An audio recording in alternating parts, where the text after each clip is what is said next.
مرحبا رمضان يا رمضان يا رمضان يا رمضان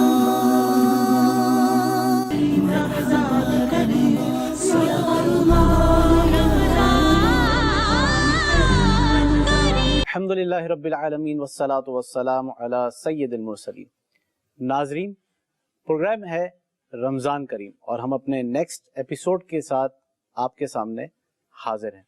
हम आपको खुशामदीद कहते हैं। Bismillahir-Rahmanir-Rahim. Allah subhanahu wa ta'ala says in Quran, وَلِمَنْ خَافَ مَقَامَ رَبِّهِ جَنَّتَانِ. Whoever fears standing before his Lord, there are two gardens for him. There are two jannats for him. And Prophet sallallahu alaihi wasallam once said, the tears that fall from the eyes of truthful believer due to the fear of Allah subhanahu wa ta'ala, and they fall down on his face, however little they are, however small they are, even of size of the head of fly, Allah subhanahu wa ta'ala will prevent him from the hellfire.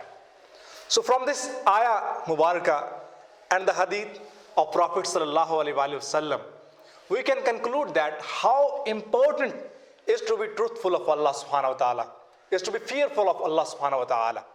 The person who fears to stand in the court of Allah subhanahu wa ta'ala, Allah subhanahu wa ta'ala will grant him two jannats.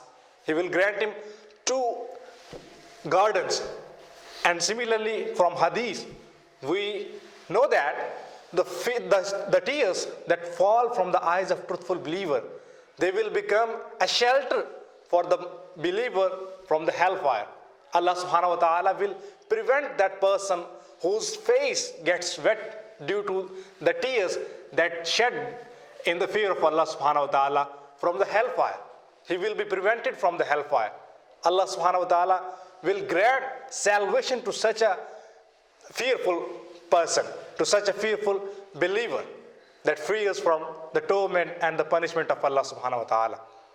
So that's why we should always have fear of Allah subhanahu wa ta'ala in our hearts, and we should not commit such acts which are forbidden in Islam, which are Allah subhanahu wa ta'ala has forbidden us to do such things. And we should not always be arrogant. We should not be the transgressor. We should be humble, and we should fear from Allah's punishment. And that's why we should do those acts which are permissible in Islam, which are ordered by the Prophet sallallahu alaihi wasallam and Allah subhanahu wa ta'ala. So that's why we should always be fearful of Allah subhanahu wa ta'ala, and we should shed tears from our eyes in the fear of Allah subhanahu wa ta'ala, and we should to be fearful for standing in the court of Allah subhanahu wa ta'ala. Thank you.